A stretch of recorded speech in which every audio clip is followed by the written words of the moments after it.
യോഹന്നാന്റെ ലേഖനം, 1-ാമത്തെ ലേഖനം, 5-ാം അധ്യായം, അതിൻ്റെ 19-ാമത്തെ തിരുവചനം.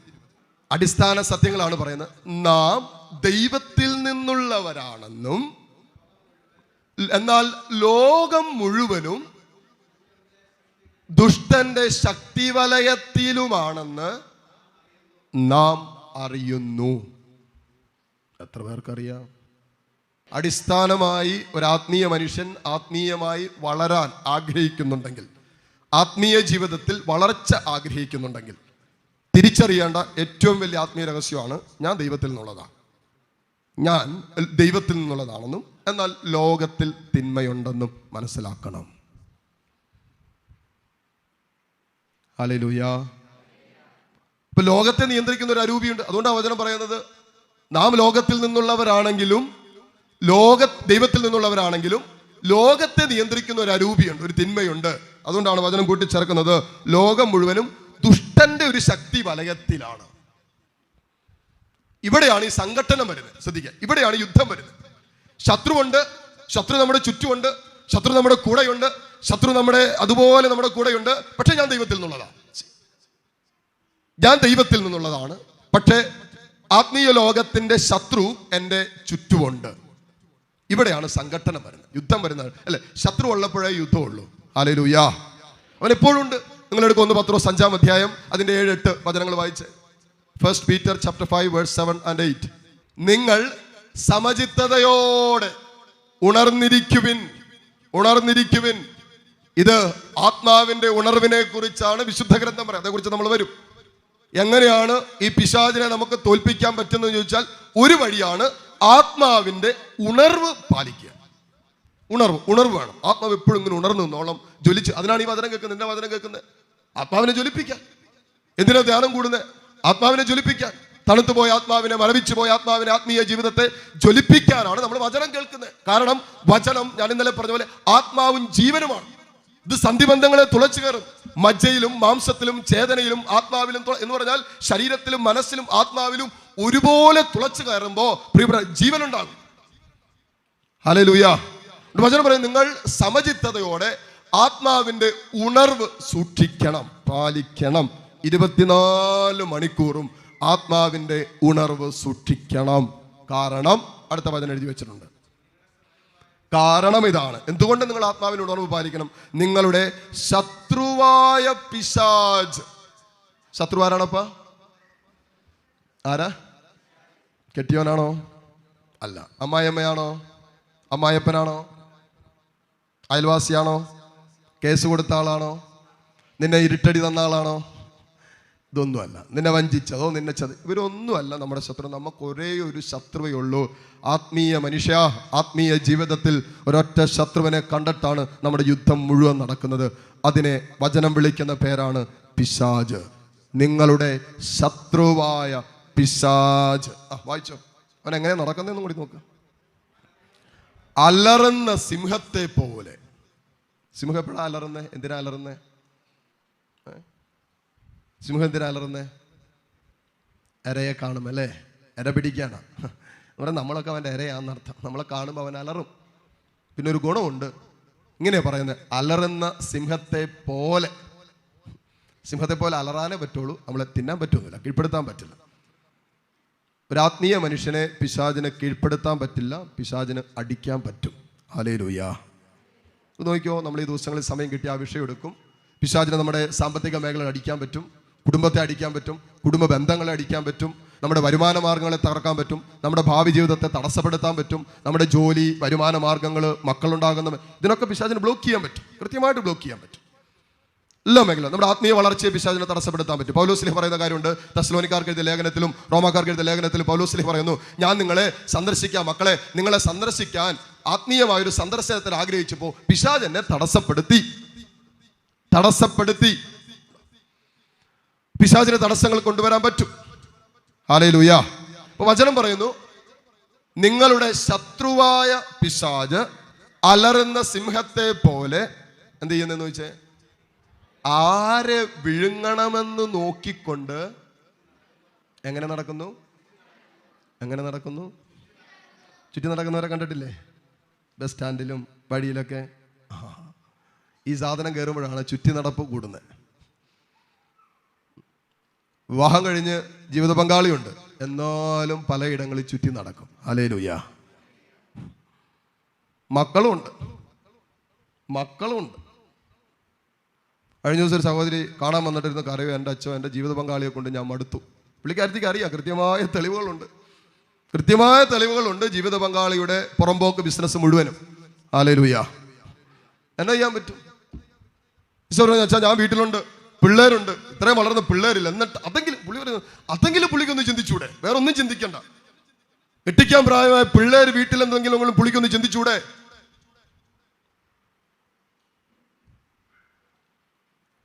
ഹല്ലേലൂയ.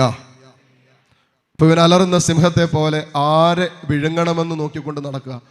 പിശാചിന്റെ ഒരു സ്വഭാവമാണ്, അവനൊരു പക്ഷപാതം ഇല്ല. ഹല്ലേലൂയ. ദൈവത്തിന്റെ ചില സ്വഭാവങ്ങൾ ഞാനിങ്ങനെ കുറെ ചില സമയത്തൊക്കെ പിശാചിനെ കുറിച്ച് ധ്യാനിക്കും. എനിക്ക് ഭയങ്കര ഇഷ്ടം പിശാചിനെ കുറിച്ച് ധ്യാനിക്കാൻ. ദൈവത്തെക്കുറിച്ച് ധ്യാനിക്കാൻ ഇഷ്ടമില്ല എന്നിട്ടല്ല, പിശാചിൽ ചില നല്ല സ്വഭാവങ്ങളൊക്കെ ചിലപ്പോൾ കാണാറുണ്ട്. കാരണം പിശാചിന്റെ ഒരു നല്ല സ്വഭാവമാണ്, പിശാചിന് എവിടെ ദൈവസാന്നിധ്യം ഉണ്ടോ മനസ്സിലാക്കാൻ പറ്റും.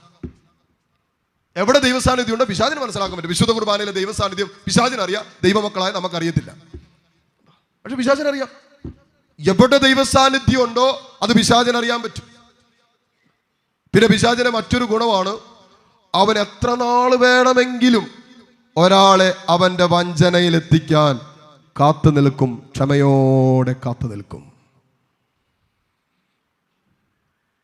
ജോസഫിന്റെ പുറകെ പൊത്തിഫറിന്റെ ഭാര്യ നിരന്തരം നടന്നു. സാംസന്റെ മടിയിൽ ദലീല നാളുകൾ കിടന്നു, അവന്റെ രഹസ്യം അറിയാൻ, അവനെ വീഴിക്കാൻ. ഭയങ്കര ക്ഷമയാ പിശാചിന്. നമുക്ക് അത്ര ക്ഷമയുണ്ടോന്ന് എനിക്കൊരു സംശയമുണ്ട്. ഹല്ലേലൂയ. പിശാചിന് അത്രയും പോലും ക്ഷമ നമുക്കുണ്ടോ എന്നൊരു സംശയമുണ്ട്. അവൻ അത്ര ക്ഷമയുള്ളവനാ. എന്തിനാ? ഒരു ദൈവ പൈതലിനെ അവന്റെ ആധിപത്യത്തിലേക്കും അവന്റെ അടിമത്തത്തിലേക്കും അവന്റെ ഉടമസ്ഥാവകാശത്തിലേക്കും ഒരു വ്യക്തിയെയും ഒരു കുടുംബത്തെയും എത്തിക്കാൻ എത്ര നാൾ വേണമെങ്കിലും അവൻ കാത്തിരിക്കാൻ തയ്യാറാണ്, നിന്നെ വീഴിക്കുന്നത് വരെ. സ്വരമെടുത്ത് പറ ഹല്ലേലൂയ. പിശാചിന്റെ സ്വഭാവമല്ല പഠിക്കേണ്ടത് ദൈവത്തിന്റെ സ്വഭാവമാണ്. പറഞ്ഞു വന്ന് പച്ചൻ പറഞ്ഞതേ ഉള്ളൂ. ഇവൻ അലറുന്ന സിംഹത്തെ പോലെ ആരെ വിഴുങ്ങണമെന്ന് നോക്കിക്കൊണ്ട് ചുറ്റി നടക്കാം. അത് നമ്മുടെ കുഞ്ഞുങ്ങളെ വിഴുങ്ങും, യുവജനങ്ങളെ വിഴുങ്ങും, കുടുംബജീവൻ നയിക്കുന്നവരെ വിഴുങ്ങും, പൗരോഹിത്യ സന്യസ്ത ജീവിതം നയിക്കുന്നവരെ വിഴുങ്ങും. എല്ലാ തട്ടിലുള്ളവരെയും അവന് പ്രത്യേകമായ പരിഗണനയൊന്നുമില്ലാതെ സകലരെയും വഞ്ചിക്കുന്നവനാണ് ഇവൻ. എടുക്ക് വെളിപാടിന്റെ പുസ്തകം 12-ാം അധ്യായം അതിന്റെ 7 മുതലുള്ള വചനങ്ങളൊന്നും എടുത്ത്. വെളിപാട് 12:7. അനന്തരം സ്വർഗത്തിൽ ഒരു യുദ്ധമുണ്ടായി. മിഖായേലും അവന്റെ ദൂതന്മാരും സർപ്പത്തോട് പോരാടി. സർപ്പവും അവന്റെ ദൂതന്മാരും. ശ്രദ്ധിക്കണേ, ഇത് ഭയങ്കരമായിട്ടൊരു ശ്രദ്ധ വേണ്ട ഒരു മേഖല. അച്ഛൻ്റെ പ്രധാനപ്പെട്ട വിഷയത്തിലേക്ക് എത്തിയിട്ടില്ല, എന്നാലും അച്ഛൻ ആ വിഷയത്തിലേക്ക് എത്തിക്കാൻ വേണ്ടിയിട്ടാണ് പറഞ്ഞുകൊണ്ടിരിക്കുന്നത്. പക്ഷെ ഇവിടെ ഒരു വ്യക്തമായൊരു ശ്രദ്ധ വേണ്ട ഒരു ഇടമുണ്ട്. വചനം പറയുന്നു, പിശാചും അവന്റെ ദൂതഗണങ്ങളും ദൂതന്മാരും എന്ന് പറഞ്ഞാൽ അവൻ ഒറ്റയ്ക്കല്ല. ഹല്ലേലൂയ. പിശാചിനൊരു ദൂതഗണങ്ങളുണ്ട്. അവന്റെ ദൂതഗണങ്ങൾ ഇങ്ങനെ ചലിച്ചുകൊണ്ടിരിക്കുക, ആരെ വിഴുകണം നോക്കിക്കൊണ്ട്. അപ്പോഴാണ് എൻ്റെ ഒരു ബലഹീനത ഇങ്ങനെയാണെന്ന് വിചാരിക്കുക. എൻ്റെ കണ്ണുകൾക്കൊരു ബലഹീനതയുണ്ട്. പാപത്തിന് ഏതെങ്കിലും വഴിക്ക് പോയി അപ്പം അങ്ങോട്ട് എടുത്ത് ചാടുന്ന ഒരു പ്രവണത എന്നിലുണ്ട്. ഒരു ബലഹീനത, എൻ്റെ ബലഹീനതയാണ്. അപ്പോൾ ആ ബലഹീനതയെ മുതലെടുക്കാൻ ഒരു പിശാച് ഇങ്ങനെ എൻ്റെ ചുറ്റും നടപ്പുണ്ട്. ഒരു ഉദാഹരണത്തിന്, എനിക്ക് ചെറിയ കാര്യം കേട്ട് എൻ്റെ മനസ്സ് അങ്ങോട്ട് തളർന്നു പോകും, മനസ്സ് ഭാരപ്പെടും, പെട്ടെന്നിരുന്ന് കരയും, പിന്നെ ജീവിതത്തോടൊരു താല്പര്യമില്ല, നിരാശയാണ്, ചാകണമെന്നുള്ള ചിന്തയാണ് ഒക്കെ എൻ്റെ മനസ്സിലേക്ക് എപ്പോഴും കടന്നു വരുന്നത്. ചെറിയ ഇഷ്യൂസ് ഉണ്ടായാൽ ഞാനെന്തിനാ ജീവിക്കുന്നത്, ചത്താ മതിയല്ലോ എന്നുള്ള ചിന്തയൊക്കെയാണ് മനസ്സിൽ വരുന്നതെന്ന് വിചാരിക്കാം. ഈ വ്യക്തിക്ക് ഈ മേഖലയിൽ വീക്കാണെന്നും ബലഹീനതയുണ്ടെന്നും പിശാചിനറിയാം. ദൈവമക്കളെ തിരിച്ചറിയണം, പിശാചിന് നമ്മുടെ ബലഹീനതകൾ അറിയാം. ഹല്ലേലൂയ. ശ്രമമെടുത്ത് പറഞ്ഞേ ഹല്ലേലൂയ. എന്തുകൊണ്ട് നമ്മുടെ ബലഹീനതകളിൽ നമ്മൾ നിരന്തരം വീണുപോകുന്നു? എന്തുകൊണ്ട് ചില ബലഹീനതകളിൽ നിന്നും പുറത്തു വരാൻ പറ്റാത്ത വിധത്തിൽ നമ്മൾ അവിടെ കിടക്കുന്നു എന്ന് ചോദിച്ചാൽ പിശാചിന് നമ്മുടെ ബലഹീനതകളെ കൃത്യമായിട്ട് അറിയാം. അപ്പൊ എനിക്കിങ്ങനെ ഒരു ആത്മഹത്യ പ്രവണതയുണ്ട്, ചിന്തയുണ്ട്, മനസ്സിൽ വരാറുണ്ട്. ഈ ആത്മഹത്യയുടെ ദുരാത്മാവ്, വചനം പറയുന്ന പോലെ സാറായുടെ മേൽ കടന്നുകൂടിയ ആ ദുരാത്മാവ് ഉണ്ടല്ലോ, ആത്മഹത്യയുടെ ദുരാത്മാവ്, ആ ദുരാത്മാവ് വളരെ ശക്തമായിട്ട് ആ ദൂതൻ ഈ വ്യക്തിയുടെ ചുറ്റും ഉണ്ടാവും. ഇപ്പൊ ജീവിതത്തിൽ പ്രതിസന്ധി വന്നു, ഒരു ബുദ്ധിമുട്ട് വന്നു, ഒരു പ്രയാസം വന്നു, മനസ്സ് വിഷമിക്കുന്ന ഒരു കാര്യം ജീവിതത്തിലുണ്ടായി, അപ്രതീക്ഷിതമായി പെട്ടെന്ന് ഒരു രോഗം വന്നു, തകർച്ച വന്നു. അതോടുകൂടി മനസ്സ് തളരുന്ന സമയത്ത് ഈ പിശാച് അങ്ങോട്ട് കയറി അറ്റാക്ക് ചെയ്യും. എന്നിട്ട് ചത്തു കളഞ്ഞു, എന്തിനാ ജീവിക്കും, ചത്തോ ചത്തോ, അതിനെ അങ്ങോട്ട് ട്രിഗർ ചെയ്യും, ത്വരിതപ്പെടുത്തും. ഹല്ലേലൂയ. അതാണ് ഈ ദൂതന്റെ ലക്ഷ്യം, അതാണ് ഈ ദൂതന്റെ ദൗത്യം. എല്ലാ ദൂതനും ഒരു ദൗത്യമുണ്ട്. ഇപ്പൊ ഞാൻ സ്വയംഭോഗം എന്ന പാപത്തിന്റെ അടിമയാണെന്ന് വിചാരിക്കാം, എനിക്കത് ചെയ്യാനുള്ള ഒരു പ്രവണതയുണ്ട്, അല്ലെങ്കിൽ ബ്ലൂ ഫിലിം കാണാൻ ഒരു ടെൻഡൻസി ഉണ്ട്, എൻ്റെ കണ്ണുകൾക്ക് ഒരു ബലഹീനത ഉണ്ടെന്ന് വിചാരിക്കാം. നീ നോക്കിക്കോ, നിന്നെ നിരന്തരം ആ പാപത്തിൽ ഇട്ട് ഇട്ട് ഇട്ട് നിന്റെ ആത്മാവിന്റെ തിളക്കം നിരന്തരം ഇവൻ നശിപ്പിച്ചുകൊണ്ടിരിക്കും. ഇതെന്തിനാ? ദൈവസ്വരം കേൾക്കാതിരിക്കാൻ, സ്വർഗത്തിന്റെ വെളിപ്പെടുത്തൽ നിനക്ക് കിട്ടാതിരിക്കാൻ. നിരന്തരം അവിടെ തന്നെ ഇവിടെ നിന്ന് എഴുന്നേറ്റിട്ട് വേണ്ടേ സ്വർഗത്തിന്റെ വെളിപ്പെടുത്തൽ കിട്ടാൻ? ഇവൻ ജീവിതത്തിലുടനീളം 10-15 വർഷമായിട്ട് സ്വയംഭോഗം എന്ന പാപത്തില, 10-30 വർഷക്കാലമായിട്ട് മദ്യപാനത്തിന്റെ അഡിക്ഷനില, 10-25 വർഷങ്ങളായിട്ട് ബ്ലൂ ഫിലിമിന്റെ അടിമയാ.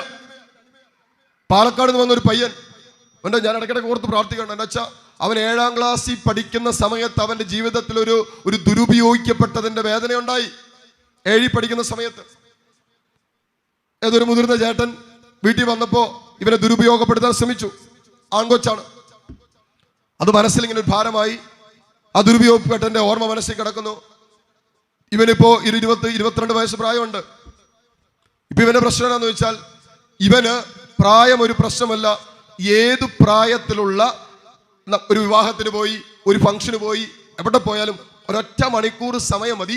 ആ സമയത്തിനുള്ളിൽ ഇവനിൽ പ്രവർത്തിക്കുന്ന അതേ ദുരാത്മാവുമായിട്ട് പ്രവർത്തിക്കുന്ന വ്യക്തികളുമായിട്ട് കൊളൈഡ് ചെയ്യും. എന്ന് പറഞ്ഞാൽ ഈ സ്വർഗരതിയിലേക്ക് ഇവൻ മാറി, പെട്ടെന്ന് കൊളൈഡ് ചെയ്യും. ഇവൻ പറയുവാണ്, അച്ഛാ ഒരു 1.5 മണിക്കൂർ വിവാഹത്തിനൊക്കെ വരുമ്പോൾ ആരെ അറിയത്തില്ല, പക്ഷെ അതിനുള്ളിൽ ഇതേ പാപത്തോടുള്ള പ്രവണതയുള്ള ബലഹീനതയുള്ള വ്യക്തിയെ കണ്ടുപിടിച്ചിട്ട്, ചിലപ്പോൾ 10 വയസ്സ് പ്രായമുള്ള പിള്ളേരായിരിക്കും, ചിലപ്പോൾ 60 വയസ്സ് പ്രായമുള്ള അപ്പാപ്പനായിരിക്കും. ഇവരെ കണ്ടുപിടിച്ചിട്ട് അവിടെ നിന്നും ആ വിവാഹം കഴിഞ്ഞ് പോകുന്നതിന് മുമ്പ് എവിടെയെങ്കിലും നിന്നും പാപം ചെയ്തിട്ടേ പോകുള്ളൂ.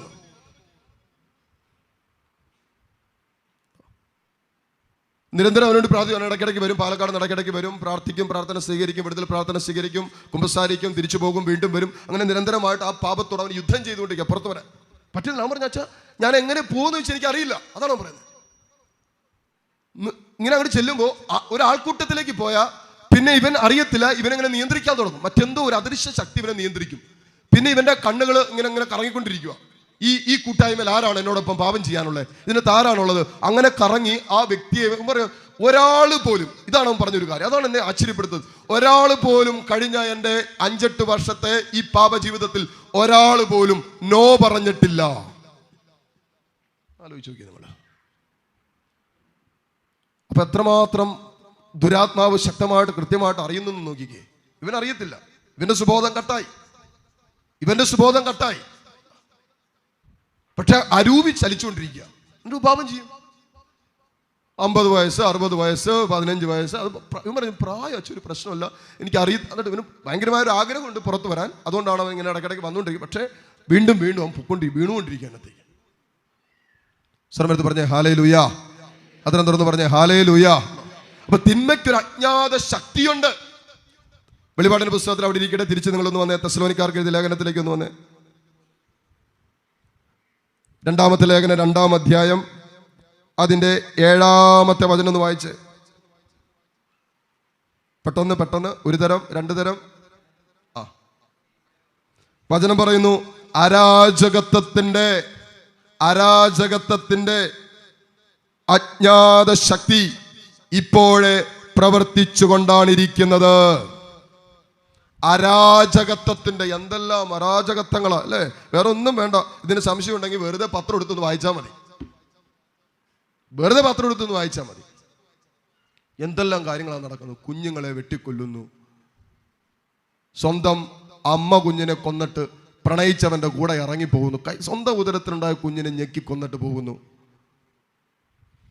സ്നേഹിച്ച പെണ്ണിനെ കിട്ടാതെ വന്നപ്പോൾ തീ കെട്ട് കത്തിക്കുക.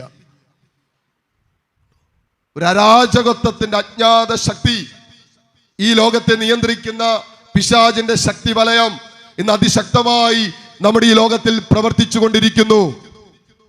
ഹല്ലേലൂയ. കേൾക്കാൻ ചെവിയുള്ളവൻ കേൾക്കട്ടെ. അത്രമാത്രം ശക്തമാണ്, അത്രമാത്രം. ഇന്നിപ്പോ കമ്പ്യൂട്ടറും ഇന്റർനെറ്റും ഫേസ്ബുക്കും. കാരിസ്മയിൽ ഒരു പെങ്കൊച്ചിനെ കൊണ്ടുവന്ന, അവൾക്ക് എത്ര 18 വയസ്സ് പ്രായം കഷ്ടി കാണും, ഡിഗ്രിക്ക് പഠിക്കുന്ന പെങ്കൊച്ച്. അവൾ കോളേജിൽ പോകണമെന്ന് പറഞ്ഞിട്ട് അങ്കമാലിക്ക് പോയി. അങ്കമാലിക്ക് രാവിലെ വീട്ടിൽ നിന്ന് ഇറങ്ങിയതാ. അവൾ എന്നിട്ട് അങ്കമാലിക്ക് പോയി, കോളേജിൽ പോയതാണ് അവൾ. വൈകിട്ട് ഇച്ചിരി ലേറ്റ് ആയിട്ടാണ് തിരിച്ചു വരുന്നത്. ഇവൾ എന്തിനാ പോയെന്ന് ചോദിച്ചാൽ, ഇവള് ഫേസ്ബുക്കിൽ ഇങ്ങനെ ടൈപ്പ് ചെയ്ത് പിടിക്കും. അവളുടെ കൂട്ടുകാരിയുടെ അക്കൗണ്ടിൽ നിന്നും അവളുടെ കമ്പൈൻഡ് സ്റ്റഡിക്ക് അവളുടെ വീട്ടിൽ പോയിരിക്കുമ്പോൾ അവളുടെ കൂട്ടുകാരി അമ്മയുടെ മൊബൈലിൽ അവളുടെ അക്കൗണ്ട് തുറക്കുമ്പോൾ ആ മൊബൈലിൽ ഇവൾക്കുണ്ടാക്കിയ ഫേക്ക് അക്കൗണ്ട് തുറന്നിട്ട് ഇവള് പരിചയപ്പെട്ട ഒരു പയ്യനെ കാണാൻ പോയതാ അങ്കമാലിക്ക്. ഈ പെങ്കൊച്ച് ഇന്നോളം അവനെ കണ്ടിട്ടില്ല. അതാണ് അതിന്റെ ഏറ്റവും വലിയ പ്രശ്നം. ഈ പറയുന്ന പെങ്കൊച്ച് ഈ പറയുന്ന അങ്ങേറ്റത്തുള്ള ടീമിനെ കണ്ടിട്ടില്ല. ഫേസ്ബുക്കിലൂടെ ചാറ്റ് ചെയ്ത് ഒരു ദിവസം വിളിച്ചപ്പോ, നിനക്ക് എന്നോട് സ്നേഹമുണ്ടോ? പിന്നില്ലേ, എനിക്ക് സ്നേഹമില്ലേ. എന്നാ ഈ പറയുന്നത്? സ്നേഹമില്ലാത്തയാണോ ഞാൻ ഈ ഒളിച്ചും പാത്തൊക്കെ ചാറ്റ് ചെയ്യുന്നേ? സ്നേഹം വീർപ്പ് മുട്ടിയതുകൊണ്ടല്ലേ? മുട്ടി നിൽക്കുമല്ലേ? സ്നേഹിക്കാൻ ആരുമില്ല. എന്നിട്ട് വീട്ടിൽ പാവം ചങ്കുപൊട്ടി പണിയെടുക്കുന്ന അപ്പനമ്മയുടെ വേദനയെ സ്നേഹം ഒന്നും കാണാൻ പറ്റിയല്ല. എന്നിട്ട് ഫേസ്ബുക്കിലൂടെ അവന്റെ മുഖം പോലും കാണാത്തവന്റെ സ്നേഹത്തിന് വേണ്ടി വീർപ്പ് മുട്ടുന്ന സാധനം. എന്നിട്ട് ഇവിടെ ഇറങ്ങിപ്പോയി. കോളേജിൽ പോകണമെന്ന് പറഞ്ഞ് പോയിട്ട് അവിടെ ചെന്നപ്പോ ഇവള് ചിന്തിച്ച പോലെയല്ല ഈ വ്യക്തിയെ കണ്ടത്. ഹോട്ടൽ മുറിയിൽ ഇവൻ പറഞ്ഞെടുത്ത് അവൾ ചെന്നു. ഇവൾക്ക് ഇറങ്ങിപ്പോണമെന്നുണ്ട്. ഇറങ്ങി പോരാൻ പറ്റാത്ത രീതിയിൽ അവർ ട്രാപ്പ് ചെയ്തു. വേറൊരു പയ്യനും വേറൊരുത്തനും കൂടി. ഒരു പെണ്ണിന് ഏറ്റവും വിലപ്പെട്ടതെന്ന് കരുതുന്ന സ്വർഗം നൽകിയ കന്യാത്വം നഷ്ടപ്പെട്ടിട്ട് ഈ 18 വയസ്സ് പ്രായമുള്ള പെങ്കൊച്ച് ജീവിതത്തിന്റെ കുറ്റബോധത്തിൽ ഇറങ്ങി നിന്ന് നടന്നുകൊണ്ടിരിക്കുന്നത്. ആരടുത്ത് പറയാൻ പറ്റും? ആരടുത്ത് പറയൂത്? ഈ പെങ്കൊച്ച് നാട്ടുകാരുടെ അടുത്ത് പറയാൻ പറ്റോ? വീട്ടിൽ നിന്ന് അപ്പൻ്റെ അടുത്ത് പറയാൻ പറ്റോ? അമ്മയുടെ അടുത്ത് പറയാൻ പറ്റോ? ഉള്ളിൽ ഒതുക്കി നടക്കുക. അങ്ങനെ കൊച്ച് ധ്യാനത്തിന് വരുന്നത് എവിടെയെങ്കിലും പറയണ്ടേ?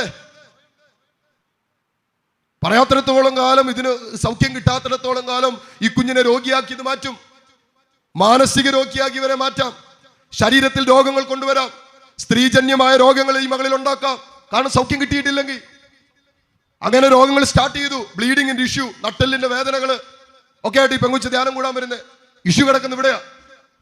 ഇവിടെ പറയാം, എൻ്റെ അച്ഛാ എൻ്റെ ജീവിതം പോയില്ലേ, ഞാൻ എല്ലാ ദിവസവും പള്ളിയിൽ പോയിക്കൊണ്ടിരുന്ന, ഞാൻ ഒത്തിരി പ്രാർത്ഥന ഉണ്ടായിരുന്ന എന്നാ ഈ പെങ്കുച്ച് പറയുന്നത്. ഇതൊക്കെ ഉണ്ടായിരുന്നു, അത് ശരിയാണ്. പക്ഷെ പറഞ്ഞിട്ട് കാര്യമുണ്ടോ?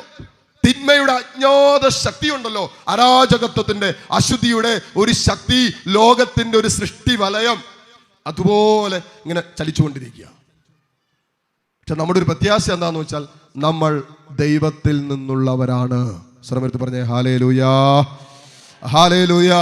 നിങ്ങളെടുത്ത് 1 യോഹന്നാൻ 5-ാം അധ്യായം, പെട്ടെന്ന് തിരിച്ചു വന്നേ. 1 യോഹന്നാൻ 5-ാം അധ്യായം, വെളിപാടിന്റെ പുസ്തകം കൂടെ വെച്ചോ, നമ്മൾ തിരിച്ചു വരും. 1 യോഹന്നാൻ 5-ാം അധ്യായം അതിന്റെ 18-ാമത്തെ വചനം കൂടി ഒന്ന് വായിച്ചേ. ദൈവത്തിൽ നിന്ന് ജനിച്ച ഒരുവനും പാപം ചെയ്യുന്നില്ല, ദൈവപുത്രൻ അവനെ സംരക്ഷിക്കുന്നു എന്ന് നാം അറിയുന്നു, ദുഷ്ടൻ അവനെ തൊടുകയില്ല. ഇതാണ് നമ്മുടെ പ്രത്യാശ.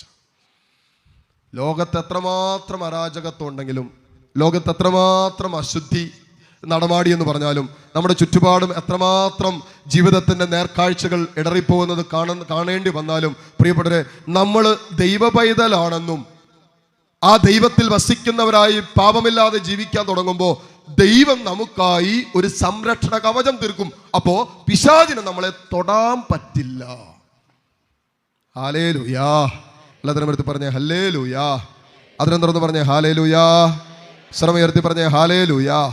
അടുത്തിരിക്കും മുഖത്തേക്ക് നോക്കിയിട്ട് പറഞ്ഞു, പിശാചിന് നിന്നെ തൊടാൻ പറ്റിയാലെന്ന് പറഞ്ഞേ. മനസ്സിലായെന്ന് ചോദിച്ചേ. ഇനിയിപ്പോൾ തൊടാൻ പറ്റുമോ ഇല്ലേ നമ്മളിത് കാണും. ദൈവത്തിൽ നിന്നുള്ള ഒരാണ് എന്ന് കരുതി പിശാചിനെ തൊടാതിരിക്കണമെങ്കിൽ ചില കാര്യങ്ങളൊക്കെ നമ്മൾ ചെയ്യണം. സ്വരമെടുത്ത് പറഞ്ഞേ ഹല്ലേലൂയാ. ഇനി തിരിച്ചു വാ, വെളിപാടിൻ്റെ പുസ്തകത്തിലേക്ക് വാ. പാതി വഴിക്കാണ് നമ്മൾ നിർത്തിയത്. വെളിപാട് 12-ാം അധ്യായം അതിൻ്റെ 7-ാമത്തെ വചനമായിരുന്നു വായിച്ചത്. മിഖായേലും അവൻ്റെ ദൂതന്മാരും എന്ന് പറഞ്ഞപ്പോഴാണ് നമ്മൾ ഇത്രയും പോയത്. തിരിച്ചു വാ. സർപ്പവും അവൻ്റെ ദൂതന്മാരും എതിർത്ത് യുദ്ധം ചെയ്തു. അപ്പം എന്തേ സംഭവിച്ചേ? എന്നാൽ അവർ പരാജിതരായി. ആര് പരാജിതരായി? പിശാചും അവന്റെ ദൂതന്മാരും പരാജിതരായി. എന്നിട്ട് എന്ത് സംഭവിച്ചു? അതോടെ സ്വർഗത്തിൽ ഇടമില്ലാതായി. പിന്നെ അവർക്ക് എവിടെ ഇടം കിട്ടിയേ? ആയിക്കേ, ആ വലിയ സർപ്പം പിന്നെയോ സർവലോകത്തെയും, ഞാൻ നേരത്തെ പറഞ്ഞില്ലേ, സർവലോകത്തെയും വഞ്ചിക്കുന്ന സാത്താനെന്നും പിശാചെന്നും വിളിക്കപ്പെടുന്ന ആ പുരാതന സർപ്പം ഭൂമിയിലേക്ക് വലിച്ചെറിയപ്പെട്ടു, അവനോട് കൂടെ അവന്റെ ദൂതന്മാരും.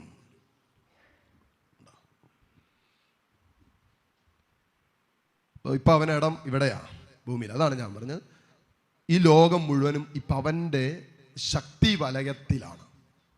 ഈ വലയത്തിൽ നമ്മൾ പെടരുത്. അതിനാണ് നമ്മൾ കൂദാശകളിലും ദൈവവചനത്തിലും വിശുദ്ധ ജീവിതത്തിലൊക്കെ നമ്മൾ മുന്നോട്ട് പോകണമെന്ന് പറയുന്നത്. ഇവന്റെ വലയത്തിൽ നമ്മൾ പെടാതിരിക്കുകയാണ്. ഇവന്റെ വലയത്തിൽ പെട്ട് കഴിഞ്ഞാൽ തീർന്നു. കാരണം നിങ്ങൾ യോഹന്നാന്റെ സുവിശേഷം 15-ാം അധ്യായം 19-ാമത്തെ തിരുവചനമുണ്ട്. യോഹന്നാന്റെ സുവിശേഷം 15:19. യോഹന്നാൻ 15:19.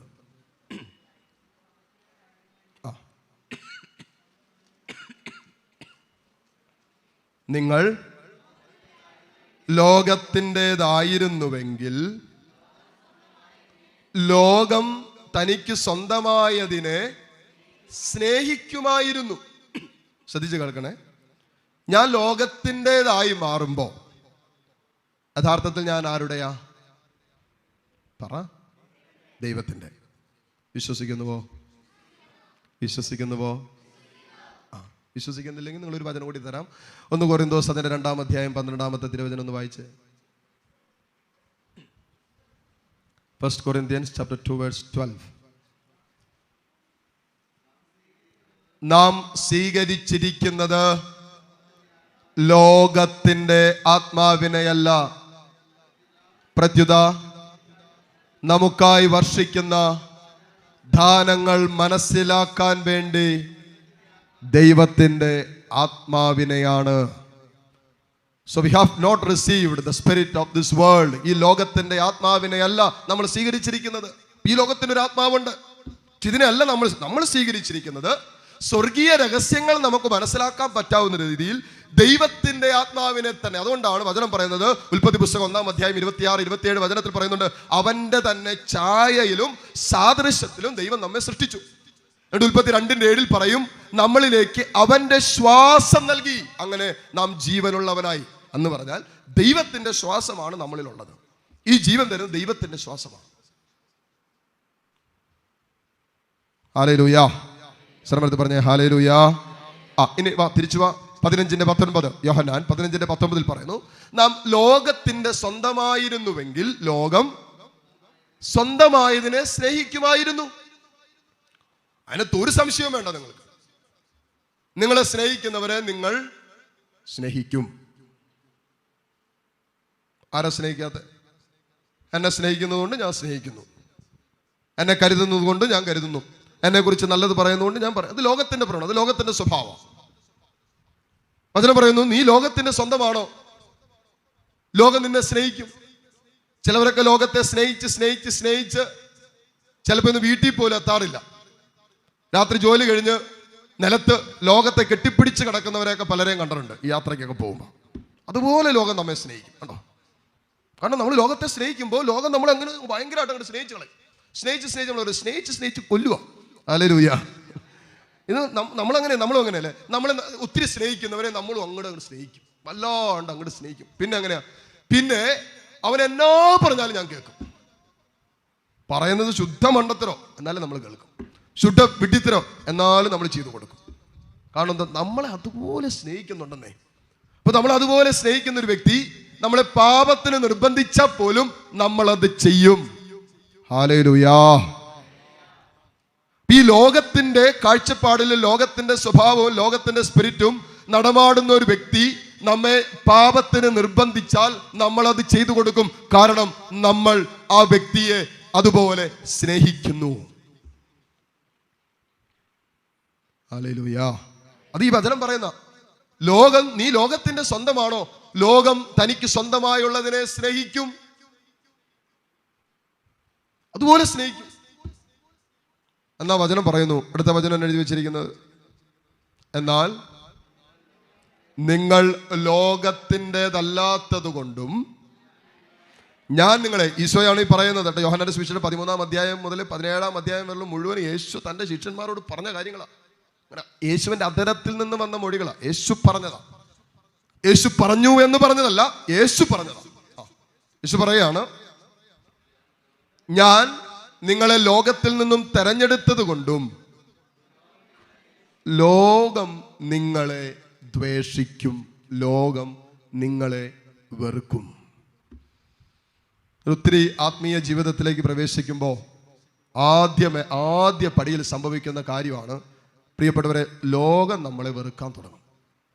ലോകത്തിൻ്റെ സ്നേഹവലയത്തിൽ അന്നോളമായിരുന്ന ഒരു ദൈവ പൈതൽ ആ സ്നേഹവലയം വിട്ടിട്ട് യേശുവിൻ്റെ സ്നേഹവലയത്തിലേക്ക് മാറുമ്പോൾ വചനം പറയുന്നത് പോലെ പിശാച് അവനെ വെറുക്കും, ലോകം അവനെ വെറുക്കും, നിശ്ചയമാണ്. പിന്നെ പഴയ കൂട്ടുകെട്ടൊന്നും ഉണ്ടാവില്ല. ചില പറഞ്ഞ അവൻ്റെ വീട്ടിൽ പോയിട്ട് കാര്യമൊന്നുമില്ല, എന്നാ കല്യാണത്തിന് വിളിച്ചിട്ട് വെറുതെ ഡ്രൈ ആയിട്ട് എന്തിനാ പോണേ?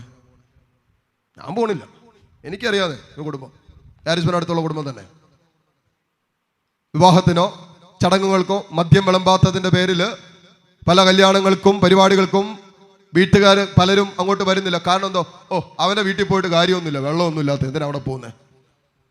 വലിയ പുണ്യാള് നത്രാൻ വന്നേക്കുന്നു, അങ്ങനെയൊക്കെ പറയുന്നത് കണ്ടോ. ലോകം വെറുക്കും. ഇത് പാർക്കാ കുഴപ്പം? ഇവനാണോ നമുക്ക് ഭക്ഷണം തരുന്നത്? സംസാരം കേട്ടോ, ഇവനാണോ നമ്മളെ തീറ്റി പോറ്റുന്നതെന്ന് തോന്നുന്നു. ഇവൻ വെറുത്ത ഇപ്പം നമുക്ക് എന്നാ കുഴപ്പം?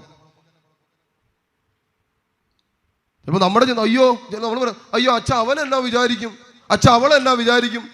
എന്തായാലും നമ്മളന്ന് ഒരു പരിപാടിയൊക്കെ നടക്കും, ഇച്ചിരി വെള്ളം കൊടുത്തില്ലെങ്കിൽ, മദ്യം കൊടുത്തില്ലെങ്കിൽ, വീട് വെഞ്ചിരിപ്പിന്റെ സമയത്ത് വീട്ടിൽ മദ്യം കൊടുത്തില്ലെങ്കിൽ, കർത്താവിനെ വിളിച്ചു കയറ്റേണ്ട ഭവനത്തില് പിന്നാമ്പുറങ്ങളിൽ മദ്യം കൊടുത്തില്ലെങ്കിൽ നാട്ടുകാരെന്നാ വിചാരിക്കും? പിശാചിന്റെ ഏറ്റവും വലിയ ചിന്തയാണ്. നാട്ടുകാർ ചിന്തിക്കുന്നതൊന്നും നമ്മുടെ വിഷയമല്ല. ജീവിതത്തിൽ ഒരു തീരുമാനമെടുക്കുമ്പോ, ഒരു കാര്യം ചെയ്യുമ്പോ, മകനെ മകളെ മനസ്സിൽ കുറിച്ചിടണം, ദൈവം എന്ത് ചിന്തിക്കും? അതാ ചോദിക്കണ്ടേ. നാട്ടുകാരെ സന്തോഷിപ്പിക്കാനല്ല ദൈവം നമ്മൾ ഈ ലോകത്തിലേക്ക് വിട്ടത്. ഈ ലോകത്തിലെ മുഴുവൻ ആൾക്കാരെ സന്തോഷിപ്പിക്കാൻ എനിക്കോ നിനക്കോ പറ്റോ? പറ, പറ്റില്ല. ഇവിടെ ഇരിക്കുന്ന ആർക്ക് പറ്റും? വിജിലൻസിന് പറ്റില്ല. ചിലർ തന്നെ കർത്താവ് പറഞ്ഞില്ലേ, ലോകം നിന്നെ വെറുക്കും. ചിലർക്ക് ഇടർച്ചയുടെ, ചിലർക്ക് ഉയർച്ചയുടെ അടയാളമായി ഞാൻ മാറും, ഞാൻ വിവാദ വിഷയമായ ഒരടയാളമായിരിക്കും എന്നാ യേശു പറഞ്ഞേ, യേശുവിനെ കുറിച്ച് പറഞ്ഞേ. ഹല്ലേലൂയ. അപ്പൊ ചിലർ നിങ്ങളെ വെറുക്കും, നിങ്ങൾ ഇട്ടിട്ട് പോകും. അവന്റെ കൂടെ കൂടിയിട്ട് കാര്യമൊന്നുമില്ല, അവനിപ്പോ പഴയ പോലെ നമ്മുടെ കൂടെ പാപം ചെയ്യാൻ വരുന്നൊന്നുമില്ല. ഇപ്പൊ അവനെല്ലാം കാണുന്നു, യൂട്യൂബിൽ വചനം കേൾക്കുന്നത്. പണ്ട് നമ്മുടെ കൂടെ ഇരുന്ന് ബ്ലൂ ഫിലിം കണ്ടുകൊണ്ടിരുന്ന ടീമാ ഇപ്പൊ വചനം കേൾക്കുന്നത്. വേറെ പണിയൊന്നുമില്ല, അവൻ വേണമെങ്കിൽ അത് ചെയ്തോട്ടെ. യൂത്തിലെ പിള്ളേർ പറഞ്ഞതാ, കാരിസ്മോനിലെ യുവജനങ്ങള് കർത്താവിനെ അറിഞ്ഞ് തിരിച്ചു ചെന്നപ്പോ, പിന്നെ ഈ സാധനങ്ങളൊക്കെ ഉപേക്ഷിച്ച് കഴിഞ്ഞപ്പോ ഇവരെ ആ കൂട്ടായ്മയിലുള്ളവർ ഉപേക്ഷിച്ചു. അവനായിട്ട് ഇനി കൂട്ടുകൂടണം എന്ന് പറഞ്ഞു. ആർക്കാ നഷ്ടം? ഞാൻ പറഞ്ഞു, മോനെ, നിന്റെയും നിന്റെ തലമുറകളെയും കർത്താവ് അനുഗ്രഹിക്കും. കാരണം നിന്നിലൂടെ നിന്റെ തലമുറകളിലേക്ക് ഒഴുക്കാനിരുന്ന അശുദ്ധിയെ, വൈറസിനെ അല്ലേ നീ നിന്റെ ജീവിതത്തിൽ നിന്നും തച്ചുടച്ചത്? നിന്റെ തലമുറ രക്ഷപ്പെട്ടില്ലേ? മറ്റോമാരുടെയൊക്കെ തലമുറകളിലേക്ക് പോലും ആ വൈറസ് അല്ലേ പോകുന്നേ. പേടിക്കണം. ഞാൻ പറഞ്ഞു, അവൻ്റെ അടുത്ത് നീ പേടിക്കൊന്നും വേണ്ട, അവർ പോയെങ്കിൽ പോട്ടെ, അവർ പോയി എവിടെയും വരുമ്പോൾ പൊക്കോട്ടെ, നീ അവർക്കോട്ട് പ്രാർത്ഥിച്ചാൽ മതി. അവർ പിന്നെ കളിയാക്കുക വെച്ചോ, പുറകെ നടന്ന് കളിയാക്കുക, വാട്സപ്പ് ഗ്രൂപ്പിൽ കളിയാക്കുക. ഞാൻ എന്തെങ്കിലും ഇങ്ങനെ, ഞാനിപ്പോൾ എൻ്റെ വചനമൊക്കെ യൂട്യൂബിലുള്ളതൊക്കെ ഇവൻ ഷെയർ ചെയ്യുമ്പോൾ ഇവന് കളിയാക്കൽ മുഴുവൻ എന്നിട്ട് വരുന്നത്. ദാണ്ടെ ഒരു വിശുദ്ധം വന്നേക്കുന്നത്, ദാണ്ട ഒരു വിശുദ്ധം വന്നേക്കുന്നത്, എല്ലാവരും കാണണോട്ടാ വിശുദ്ധൻ ഒരു സാധനം ഇട്ടിട്ടുണ്ട്. അതിനു മുമ്പ് ഈ ഗ്രൂപ്പിൽ തന്നെ ഇവർ ഒരുമിച്ച് പഠിച്ചുകൊണ്ടിരുന്ന ഒരു ഗ്രൂപ്പാണ്. ഈ ഗ്രൂപ്പിൽ തന്നെ അവൻ പറഞ്ഞു, അവൻ എൻ്റെ അടുത്ത് ചോദിച്ചു, അച്ഛാ ഞാനിതിന് സ്കിപ്പാകട്ടെ, ഇതിനകത്ത് മുഴുവനും ഇവന്മാരിടുന്നതെന്ന് വെച്ചാൽ നഗ്നത, മ്ലേച്ഛത. കർത്താവ് പറഞ്ഞിട്ടുണ്ട്, അപരന്റെ നഗ്നത കാണരുത്, അപരന്റെ നഗ്നത കാണരുത്, അമ്മയുടെ നഗ്നത കാണരുത്, സഹോദരിയുടെ നഗ്നത കാണരുത്, കൂടപ്പിറപ്പിന്റെ നഗ്നത കാണരുത്. ലേവ്യരുടെ പുസ്തകത്തിൽ 18-ാം അധ്യായം മുഴുവൻ പറയുന്നത് നഗ്നത കാണരുത്, നഗ്നത കാണരുത്, നഗ്നത കാണരുത്, കാണരുത്. സ്വരമെടുത്ത് പറഞ്ഞേ ഹല്ലേലൂയ, ഹല്ലേലൂയ. ചോദിച്ചു, അച്ഛാ ഞാനിന്ന് പറഞ്ഞു. ഞാൻ പറഞ്ഞു, നീ പുറത്തൊന്നും പറയണ്ട, നീ ആ ഗ്രൂപ്പ് ഇതിടാൻ വേണ്ടി മാത്രം വെച്ചാൽ മതി. നീ അതിനെ തിടേണ്ടതൊന്നും വായിക്കണ്ട, അവർ കമന്റ് ഇടുന്നതും വായിക്കണ്ട, ഒന്നും വായിക്കണ്ട. നീ നിനക്ക് കിട്ടുന്ന സാധനങ്ങൾ പോസ്റ്റ് ചെയ്തോ. ഏതെങ്കിലും ഒരെണ്ണത്തിട്ട് കിട്ടിയാൽ അത്രയായില്ലേ. ഈ പിശാചിന്റെ വലയത്തിൽ കിടക്കുന്ന ഇത്രയും വരുന്ന അവന്റെ കൂടെ പഠിച്ച 10-50 പിള്ളേരുണ്ട്. അവിടെ ആ ഏജ് ഗ്രൂപ്പിലുള്ള അവന്മാർ ഷെയർ ചെയ്യുന്നത് ഈ ബ്ലൂ ഫിലിം പോലത്തെ സാധനങ്ങളാണ്. എവിടെന്നെങ്കിലും ഒരാൾക്ക് കിട്ടിയ അപ്പൊ പോസ്റ്റ് ചെയ്യും, അപ്പൊ വന്നിരിക്കും. പറഞ്ഞു നീ പേടിക്കണം, നീ അതിനകത്തിട്ടോ. ഇവരിടുന്ന കമന്റ് ഒന്നും നീ വായിക്കണ്ട, നീ വെറുതെ പോസ്റ്റ് ചെയ്യാൻ വേണ്ടി മാത്രം ആ ഗ്രൂപ്പിൽ നിന്നാൽ മതി. അവരിടുന്നത് കാണോ വായിക്കൊന്നും വേണ്ട. ഞാനിപ്പോൾ ആ കൂട്ടായ്മയിലില്ല, കൂട്ടായ്മയിൽ എന്നുള്ള ഗ്രൂപ്പിലുണ്ട്, പക്ഷേ ഇവരാരും ഇവരുടെ സംസാരിക്കാൻ വേണ്ടാനൊന്നും പോകുന്നില്ല. എന്ന് പറഞ്ഞ വചനം പറയുന്ന കൃത്യമോ, നീ ലോകത്തിന്റെ വലയത്തിൽ നിന്നും ദൈവത്തിന്റെ വലയത്തിലേക്ക് ചലിക്കാനുള്ള ഒരു ചങ്കുറപ്പെടുക്കുമ്പോൾ ലോകം നിന്നെ വെറുക്കും. ലോകം വെറുത്തോട്ടെ, ദൈവം സ്നേഹിക്കുന്നിടത്തോളം കാലം ലോകം നമ്മളെ വെറുത്താലും ഇത്രയേ ഉള്ളൂ പ്രിയപ്പെട്ടവരെ, ഇത്രയേ ഉള്ളൂ. അതൊക്കെ ഈ ലോകത്തിൽ തീരും അല്ലേ? എപ്പോൾ തീരും നമുക്കറിയത്തില്ല. നാളെയാണ് നമ്മുടെ സമയമെങ്കിൽ തീർന്നില്ലേ? ലോകത്തെ കെട്ടിപ്പിടിച്ചുകൊണ്ട് നിനക്ക് എന്നാ കിട്ടി? കൊണ്ടുപോവോ? ഇല്ലല്ലോ, ആരും കൊണ്ടുപോവുകയല്ല. കെട്ടിപ്പിടിച്ചതൊന്നും കൊണ്ടുപോവുകയല്ല. പാപം ചെയ്യാൻ നിന്റെ കൂടെ നിന്നവരാരും കൂടെ വരില്ല. ഒറ്റയ്ക്ക് പച്ചയ്ക്ക് കർത്താവിന് മുമ്പിൽ നിൽക്കേണ്ടി വരും. യെശയ്യാ 2:12 വചനം പറയുന്നു, കർത്താവിന് ഒരു ദിവസമുണ്ട്, തമ്പുരാൻ ഒരു ദിവസമുണ്ട്. അപ്പോൾ നീ ശാരീരികതയിൽ ചെയ്തിട്ടുള്ള 2 കൊരിന്തോസ് 5:10 വചനം പറയുന്നു, നീ ശാരീരികതയിൽ ചെയ്തിട്ടുള്ള സകല നന്മകൾക്കും തിന്മകൾക്കും ദൈവസന്നിധിയിൽ അവന്റെ ന്യായാസനത്തിന്റെ മുമ്പിൽ നിൽക്കേണ്ട ഒരു സമയമുണ്ട്. ഇത് മറക്കരുത്, ഓർമ്മയിലിരിക്കട്ടെ എന്നാ വചനം പറയുന്നത്. ശ്രമത്തിൽ പറ ഹല്ലേലൂയാ, ഹല്ലേലൂയാ. അതിനെ തുറന്ന് പറഞ്ഞേ ഹല്ലേലൂയാ, ഹല്ലേലൂയാ.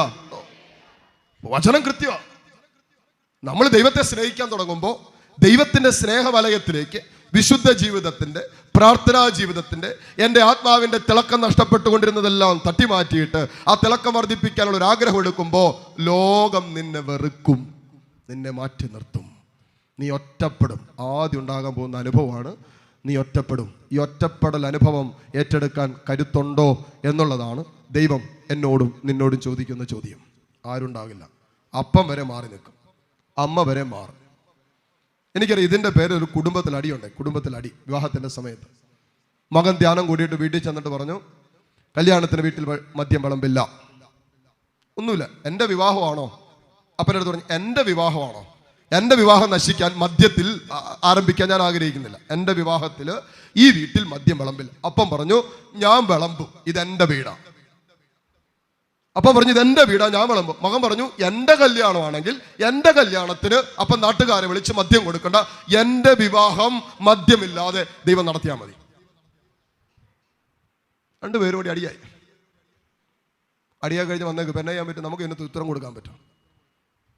ഞാൻ പറഞ്ഞു, അപ്പൻ്റെ അടുത്ത് പറഞ്ഞു, അപ്പൻ്റെ കല്യാണം അല്ലല്ലോ. അല്ല, മകൻ്റെ കല്യാണമല്ലേ.